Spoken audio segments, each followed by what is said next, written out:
I love Maribel's analogy of pioneers. I think it's exactly right. The problem is you can always identify pioneers how? They're the ones with the arrows in their backs. And in this case, it's the CIOs and the IT leaders and the people who are trying to do this stuff, keep the lights on, of course, but they're trying to do some of the innovative stuff within organizations, which is the problem. So that's a big deal out there. So as noted, my name is Tim Scannell. I'm with the CIO Executive Council. And what we're all about is, I know Maribel said digital transformation was passé, but hey, that's our business. Don't say that. We're all about the changing role of IT organizations. And the change becomes because of digital disruption, digital transformation, restructuring the whole IT org because all this stuff is happening. It's also about the shifting role of the CIO. Right now, CIOs are really worried, these IT leaders who've been there for a long time, of what their role will be in the future. We have millennials coming up the pike. We have all these changes happening. We have mobile initiatives and deployments, bringing customers in, so they have a lot of impact. Suppliers have impact. Everybody's feeding all this data into the system. So CIOs are very, very concerned. So what we like to tell them at the council is that their role will probably shift more as orchestrators. They'll be able to see things from that higher level and move things around.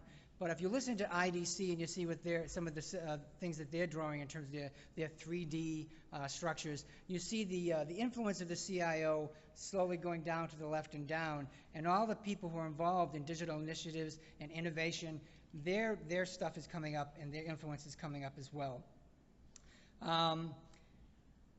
What I see out there is a lot of companies are starting in the middle, and they're launching initiatives, mostly mobile initiatives, innovation initiatives, digital initiatives from the middle, and they're letting them bubble up. So I was at John Hancock a few weeks ago and sitting down with their VP of Innovation, and he was saying that his technique is not to bring something to the CIO, because if you bring it to the CIO is involved in the business side, it gets all bogged down in red tape, and you never get anything done. So he'll start in the middle with some projects, and maybe 2 or 3, and he'll do those projects very quietly. And then when something bubbles up and it becomes very important, then he'll bring it to the C-suite, to the CIO, and say, see, this thing is working, you can't possibly shoot it down now.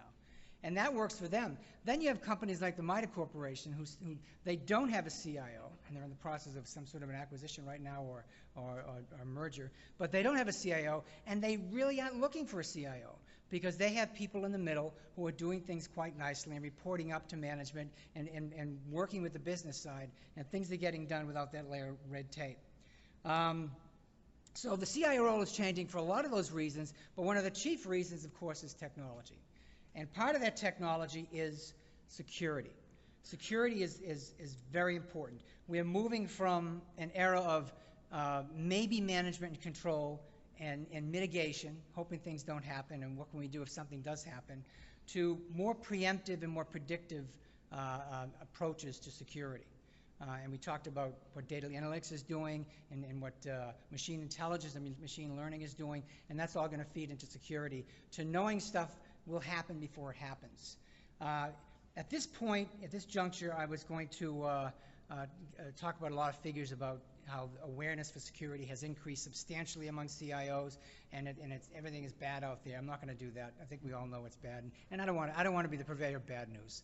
What I will say, though, is one of the studies done by CSO, which is our security arm over at IDG, the publication, the website, and PwC, of the 500 top-level executives that they interviewed, every one of them admitted to a data breach within their organization.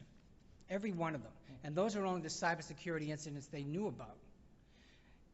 What's even scarier, and one scary thing, so I never keep my word, see, large organizations are 31 times more apt to have a data breach than small organizations, because they're bigger, there's more happening, but it's so complex. So the complexity kind of invites people to try to hack into that. So it's it's a very challenging time, especially for mobility and innovation initiatives out there, trying to get closer to the customer involved.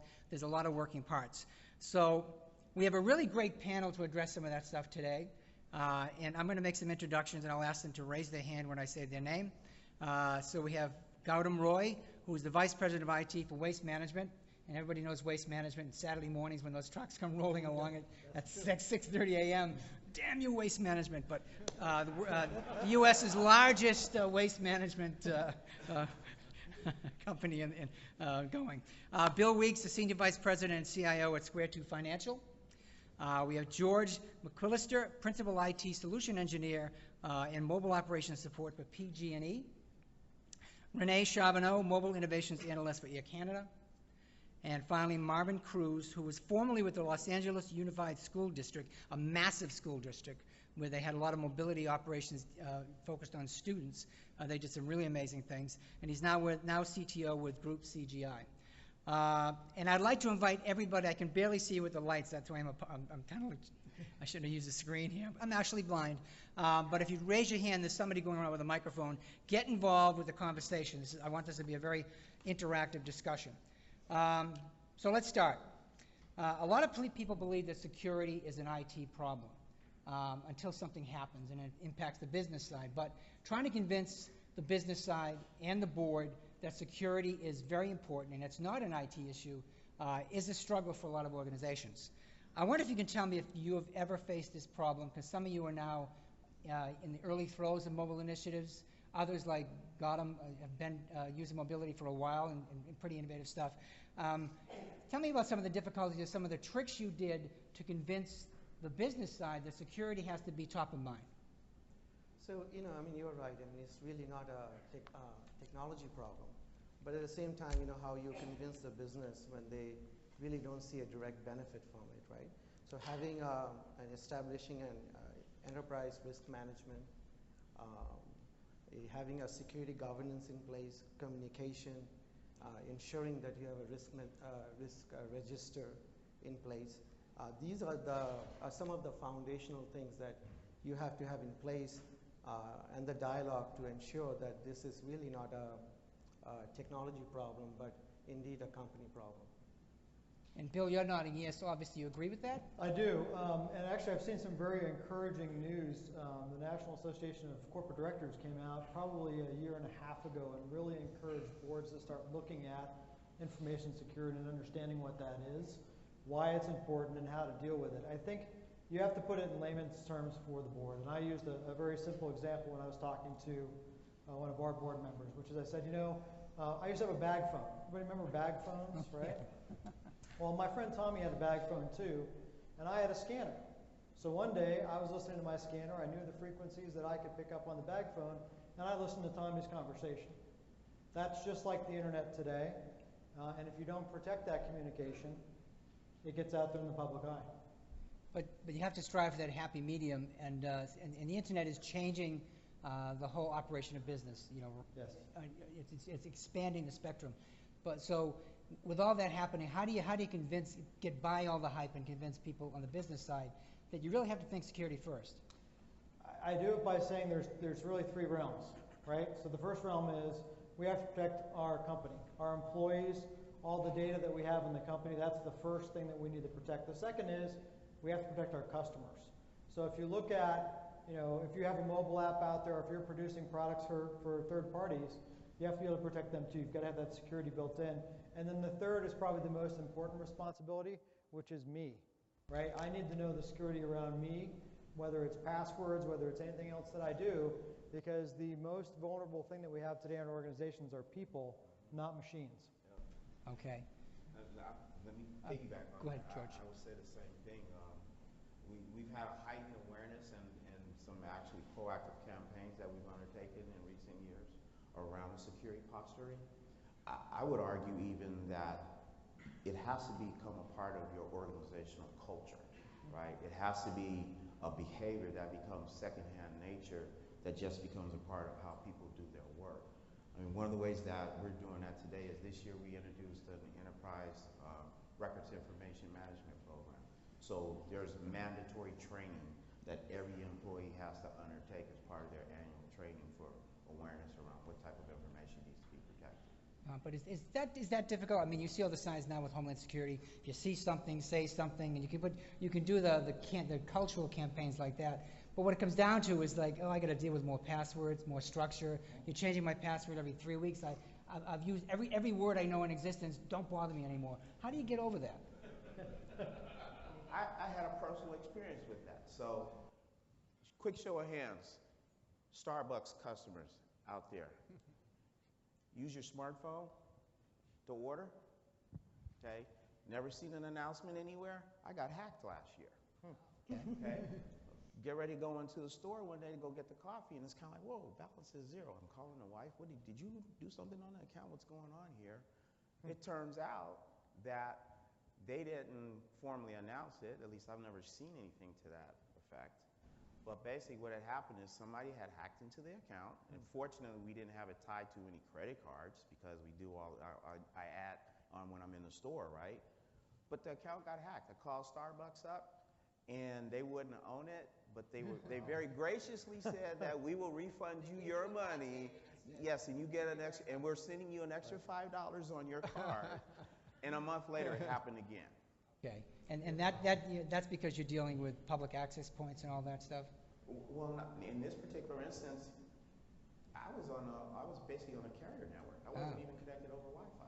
Okay, so even then, and so Rene, you're with Air Canada. Yeah. Looking at all the footage of TSA and people long lines at airports, your company may not be the most liked company. Everyone's blaming the airlines. Does that raise awareness for security? Do the walls go up at that point?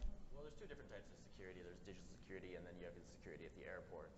What I deal with is more the digital security, and a lot of it is kind of figuring out what information needs to be protected.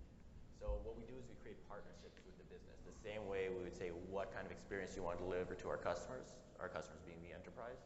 We also say, well, if we were to lose some information, which is the most relevant?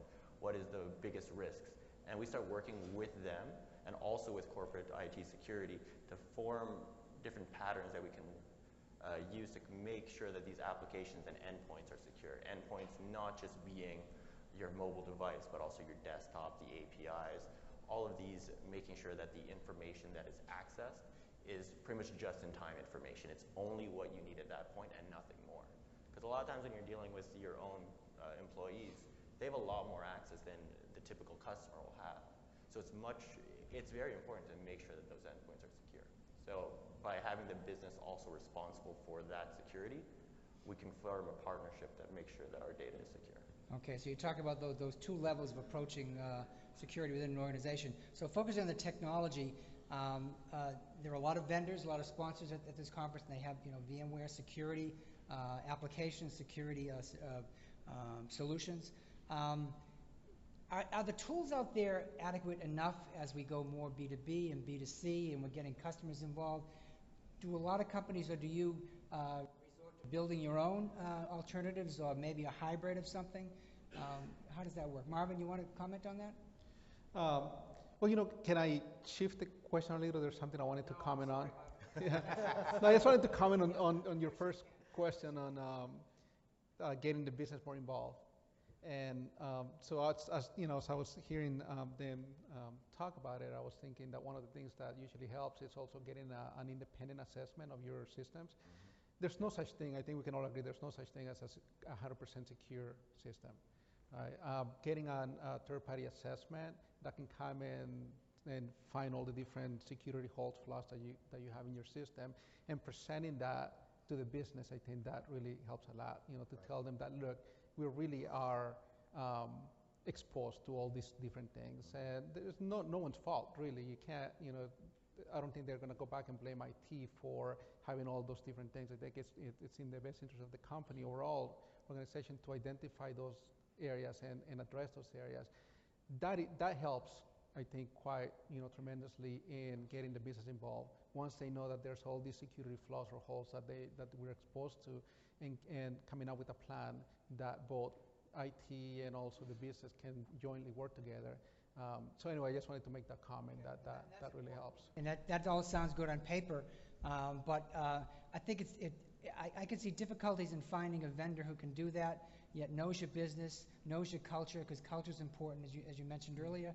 I think it boils down to the vendor moving from just a solutions provider to an honest-to-goodness partner How difficult is that out there to find that unique individual or company? Yeah. Well, for this particular effort, it's not very difficult. There's a lot of companies out there that will offer you those services, that will come in, and whether it's a partnership that you do, and you have them come quarterly, once a year, or even if it's a one-time effort that they come and do.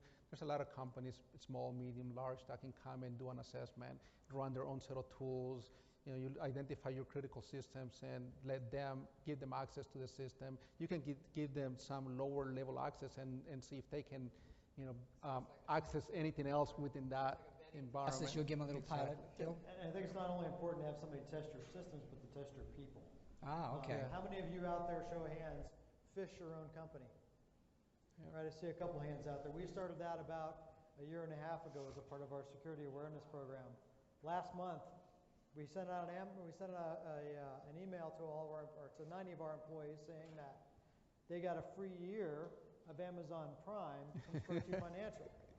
50% of them opened it and 20% clicked it. Oh. And that's even with awareness training. So you constantly have to make people aware that those phishing scams are getting better and better and better every day. So what do you do with the employees who fall for the bait? We retrain them. We absorb them.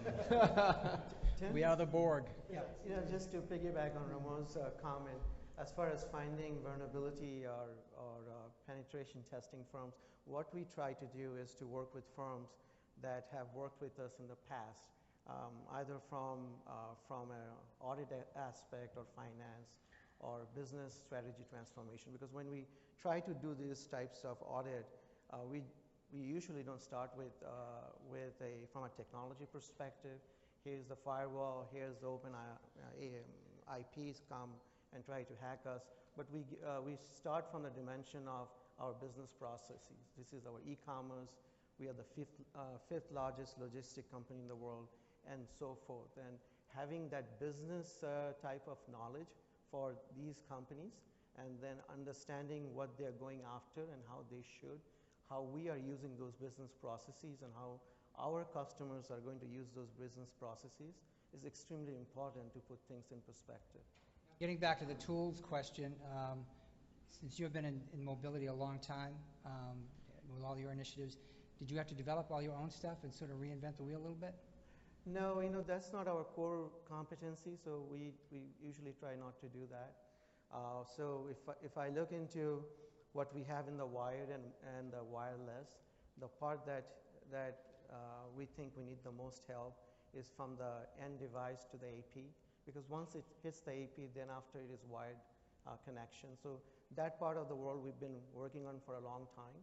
So we have been focusing on the encryption part of the air, connectivity, encryption, data repudiation, things like identity access management, authentication and authorization are really what we are focused on. And it's not one silver bullet. There are challenges no matter which vendor you go to.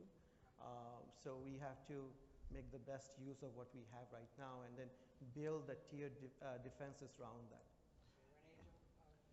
Yeah, so we've talked a lot about how we can do an assessment to find our weak points, but we don't have unlimited resources to fix them. But vendors have actually helped us a lot in securing some weaknesses. So we'll look at some existing web services we have, and yes, they're secured, but could they probably be secured better? Yes. If we were to do it internally, coming back to some web services that we probably developed 3-4 years ago when mobile was still not in its infancy, but still growing up, we did the best we could at that time. Now that it's much more mature, we can take those same web services and pretty much within a week rewrap them with a vendor security model. And now we're using session tokens, we're using OAuth, we're using best practices in the industry that if we were to do this ourselves, it would have taken us months. Yeah. So it really allows us to accelerate our growth and just really focus on our core business rather than the day-to-day nitty-gritty of security. Tim, I think it depends upon your market too. Okay. Right? That really is a key influencer around that too. I mean, our cybersecurity team is comprised primarily of, staffed, badged employees. There may be a percentage that's comprised of contractors as well. I want to throw another wrinkle on here, but then you've got the other piece around this too, and this came up in some of the earlier sessions, right? You've got enterprises that are adopting cloud now. With the phenomena, if you want to call it that, of shadow IT, some of the gaps that have resulted in shadow IT basically is because, and a couple of guys we were at another event last year where the comment was made that IT has to become the organization of know, K-N-O-W, instead of know, N-O, right? Because that's the fact is the business is going to go out and do whatever they need to do to get their jobs done.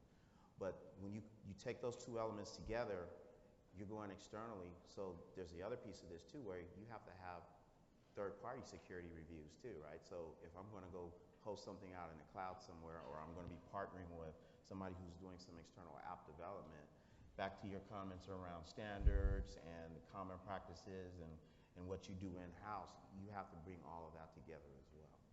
Okay, now you mentioned cloud, so I'm gonna segue right to there.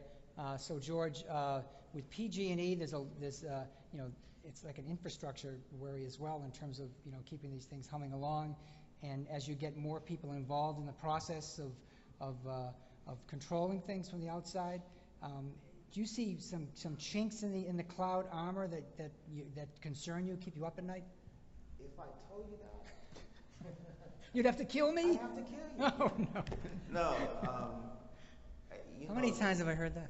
Utilities are in a space, so you're talking about industrial control systems, right? It's in the homeland security realm. We're talking NERC SIP. So the analogy I try to bring home to folks sometimes when they kind of say, like, what exactly is a grid? So go in your house, everybody's got a circuit box, right? Just imagine that switch is as big as this hotel, right? That's kind of like what we're talking about in terms of protecting those assets. So the other challenge around that is that infrastructure, most instances, is 50 plus years old. So some of the tools that are in place to operate that equipment are using older technologies, like DOS still, like Windows. There aren't any iOS or Android control software programs out there, at least that I'm aware of. So that brings another challenge to the table in terms of the focus and the emphasis is back to the endpoints on the system and those users and accessing it. Physical separation of networks, right? So there's going to be one network that's used to operate utility, if you will, power, gas, and lights. And there's another one that you use on the business side that's associated with also like customer billing, for example. So being an infrastructure, is the government keeping close watches on what you do in terms of that? Because yeah. Obviously they're concerned about, if the grid goes down, there's a huge problem here. Oh, absolutely. Right. Oh, absolutely. Right. So that's sort of your governance umbrella, maybe? Yeah, NERC, FERC. I mean, pick any four-letter acronym out there that's some kind of. Gee, and when you think of politicians, what kind of four-letter? No. So Bill, we had a conversation earlier this week, and Gautam was on the line, and he's done mobile for a few years. And you said you're just getting started early on this stuff, and now we're talking about the dangers of cloud. Does that sort of change your trajectory in any way? Yes and no. I mean, we use, we're getting ready to roll out our first mobile application to our customers. We had a significant business model change because of one of those four-letter agencies that came out of the U.S. government, where we used to do all of our communication with our customers through third parties. And now we have that relationship directly, and we have to be able to provide services to those customers directly. So that involves, being able to do that on the web, being able to do that mobile, everything that you guys probably use every day for all of your services. So we actually do use a third party for that. We integrate with that third party. We test that third party. That application will actually go live here in about another week and a half. But it's gone through a fairly rugged set of tests and procedures to make sure, one, it's secure, two, that it actually works. In fact, we had teams here in Phoenix this week working on that application with the third party. So you have to make sure your ducks in a row whenever you're doing those things. Anybody have any questions out there? I want you to get involved. We have a microphone floating around. This is your opportunity. Spotlight will be on you. There's a question right over there. Can we get a mic over there? Thanks. I wanted to touch on something you guys were talking about with doing, assessing other third parties for security as well before you do business. And I have to disagree with something you said about for PG&E. And that is, you are susceptible when those little third parties get breached because they have your access in. That's how they got into, I think it was Anthem Healthcare. Is it was some little third party that would send out notifications. They got breached, and ultimately the healthcare agency got breached. So I think it's important to touch on that. It's not just you that has to be, cognizant about what you're doing, but also looking at your business partners and saying, you guys have got to keep up too. And you're dead on, and I apologize if I didn't express that adequately, because what you just described is what I'm talking about. So the point I was trying to make is where shadow IT has popped up, for example, with apps that have been created on behalf of PG&E, IT finds out about that after the fact, right, in some instances. So once we become aware of it, then we have to act on that. And part of that action is that third-party security review to go back and go, who developed this app? Here's a set of criteria that we map to, and these are the guidelines that they have to adhere to. And then that's when we make the business aware of the risk that they've posed to the company, and then those mitigation or remediation actions have to take place at that point. So it may even turn into that app gets shut down, right, in terms of that interaction with that vendor until those areas are taken care of. Any other questions?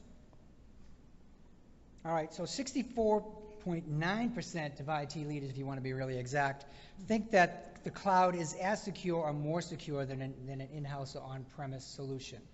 Obviously, there are cost benefits, scaling benefits. If an Amazon's worrying about something, they can scale faster than a business that can't afford the people power and all that stuff. But is this creating a sort of a unrealistic expectation that those third-party, those outsourced suppliers should be responsible for security? You can kind of kick back and not worry about it? Rene? Well, third parties are great for helping you, as I said, accelerate. A lot of times our IT initiatives is not our core business. It's to help us grow our business or ancillary to our core. Like, for example, Air Canada, our job is to keep planes in the air securely, safely, and get you to your destination. So our IT staff, compared to a third party, like a cloud company, is much smaller. So we work together to make sure that we're connecting to them securely, and we are leveraging the cloud as best possible. That's not to say that we trust them completely with all of our IT security. We still have a CISO, we still have an IC security team that when we start up new projects still verifies that we're doing things correctly using best practices. But does it probably help them sleep easier at night? I'm only scared when I hear either IT security either whispering or yelling. And lately it's been a little more regular talking. So I think overall we've had a good experience in the cloud so far. I would also say that from a couple of years ago till now, the security on the cloud has progressed quite a lot. But I don't think that we can just rely on it. I mean, I think we need to be prudent and business savvy. So for us, what we do is when we look into applications and data that needs to be on the cloud, the lens we put is the type of applications, the type of business data that needs to be on the cloud. And then surround that with some of our best practices, things like data encryption, things like application vulnerability scanning, measuring, having a dialogue with these companies to have an audit, or if we cannot do the audit, at least have an access to their auditors, things like that. So it's for us, it's still a concern, but we mitigate the concern hopefully using a systematic way of approaching the business problems. And then the tools like DLPs and others that we employed in addition to the vendors, it's not a perfect science. It's not everything is checked out, but as much as you can do to make it difficult for the bad guy to get closer and closer to the data. And if I could add just one thing, constantly reassessing your strategy. So re-looking at your MDM strategy, your MAM strategy, making sure that what you're doing is still the right practice and not relying on what was done 6 months ago, because all of this moves very, very quickly. Yeah, if you think about it, everybody's really using the cloud today in one way or another. I don't know a company that has more than 100 employees that manages their own payroll. I mean, everybody outsources that software as a service, no matter who you use. And what you have to do is understand those risks of using those providers. You also have to balance the cost of IT against those risks, because I tell my team constantly, I don't want to own anything that I can't add value to, that I can't do better, faster, cheaper than somebody else. If somebody else can do it better than I can, let's let them do it, and we can focus on our core competencies as opposed to being distracted by all these other things that are out there. So you have to balance those risks. You can't go into that blindly. You have to be doing those security assessments. You have to know what the vendors are doing out there. I go back to Tommy and the bag phone. If Tommy knew that all his conversations were out there on the wind, I'm sure he probably would have gone to the payphone instead, right? Yeah. No, I would agree with you that you can't just let them completely manage everything and be completely hands-off. You just can't do that. Right. You have to, whether it's audits that you do on a regular basis, or ensuring that policies that have been developed and evolve over time in your organization are being also followed by them. There's a reason why they evolve over time. Are they being followed by them? The other thing is classifying the data and making sure that you're having the provider give you the security that you want or you need based on that type of classification, whether it's sensitive data based on health data, or it's just underage, whether it's kids, foster youth for cities when they're tracking them, or homeless youth, or any type of data that needs to be classified. So you can't just completely be hands off. You have to be involved with the governance overall. We have a question from the audience. Can you hear me? Okay, there we go. My name is Drew. As a big organizations, a lot of the stuff you're talking about is reactive. We're doing audits based on known vulnerabilities and things like that. So I was reading about the dark net and how 0 days are being sold and all that stuff. As a large corporation, what type of research do you do to make sure that you're being proactive with all the new stuff coming out? Do you rely on vendors to do that, or in-house, or? So there are a couple of things that we do proactively. So one you can look at it from a technology aspect. To approach the 0-day vulnerability, we work with companies such as FireEye to address as much of those issues and problems as possible. We have IPS, IDS firewall devices like most of you have. We also feed in connections from these different vendors real time. They have bots all over the world, and depending on a situation or a virus or an attack, these signatures gets automatically updated for us. And then the third is building a good private-public partnership. So we have a good communication and a relationship with the city of Houston, with Homeland Security, with FBI, and it's really, it's impossible to fight this battle alone, right? You have to take your expertise, you have to take the expertise of the vendors, you have to take the expertise of the public agencies such as government agencies, to do as best as you can to make it harder for the situation to prevent. And I will tell you, there will be a situation, and then the next question is, how are we prepared? How are you prepared to mitigate from that crisis, during the crisis and after the crisis? I'll throw another aspect on there too. So part of it is a reliability upon your staff in terms of where they are from a skill set standpoint. So in terms of the question you're saying, what do you use to monitor the kind of like industry trends or things that are going on. I mean, that's the particular focus of the cybersecurity team. I mean, that is their job. That's what they do 24/7, 365, right? The other aspect around that too, though, I think that we might be overlooking only a little, and I'm putting on my operations hat here too, is how robust is your operation or your technology stack from a monitoring and alerting standpoint too, right? So who's watching the watchers? You have to have eye on a glass 24/7, 365, so that any time you're seeing any type of anomalies within your system, however minor they may appear, somebody's got to be on that, you know, to do some validation, some verification around that in terms of, hey, are we really getting hit here, or is this just somebody just kind of like knocking on the door? Is it potentially a real incident or not? And you know, as you were looking through this operational to piggyback on your comment, there are so much noise out there, it's very hard to find the signal.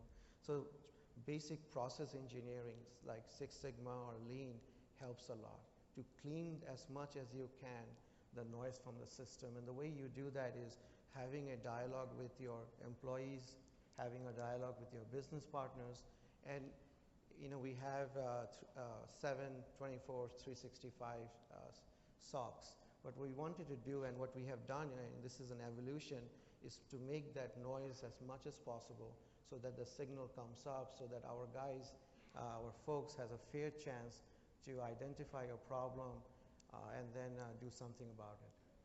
Okay, in these last few minutes, let's switch gears a bit and focus on the Internet of Everything for a little while. Not much time, but we'll some comments on that. So, George, you talked about the robustness of staff and anomalies happening. My God, you need a huge staff. I mean, information is coming from everywhere, all these access points. Is this the next level of anxiety coming down the pike in terms of what to keep watch on? Absolutely. Yeah, you need to go to Costco and get that big bottle of Advil, because it's I was going to say vodka, but Advil's good. We should talk later. Yeah, I mean, let's face it. I try to use an illustration that I did in terms of just my personal experience using a smartphone, right? Everybody's got an endpoint out there. It's beyond that. You know, speaking from an energy vertical perspective, we've got smart appliances now, right? I raised a question in somewhat of a facetious manner a few years back in terms of, so let me get this right. My refrigerator is going to tell me how low I am on milk, so that means that refrigerator has a chipset in there, right? And it's got some type of firmware in there, and so at some point that firmware is going to have to be upgraded. But then it's coming through my firewall that I've got set up on my house, so does that mean I have to give the utility company a gateway into my house, and then how do I know that they're protected, right? So it's just, you can just go way overboard on that with those types of imaginations, but it's here to stay. It's the reality, and yeah, it's definitely a partnership, and it's definitely an awareness campaign. And Rene, how will the IoT impact you at Air Canada and your customers and your IT department? Well, it's really hard to say because IoT is really everything. I know that if you go to CES, you'll see tons of smart devices, and I think one of that's pretty much everywhere now. I'm sure a lot of you in the audience here have like a Hue light bulb or some sort of Wi-Fi connected bulb that you could change colors. I remember reading, I think on Wired it was, where they took apart one of the smaller players and it's connected through Wi-Fi, and they kept your Wi-Fi SSID and password in plain text directly on the device. So now you're looking at different endpoints that you had never thought would ever be hacked, like a light bulb. So it's really hard to start managing that. So yeah, I guess you have to start talking to your janitors and make sure that they just keep on using the right light bulbs. Nice. That brings up the light bulb that we're out of time. But so there are two takeaways from this panel session. One, Rene has some very cool socks. Another is I'm the only dork who kept his badge on. Thank you very much, everyone. I thank my panel as well.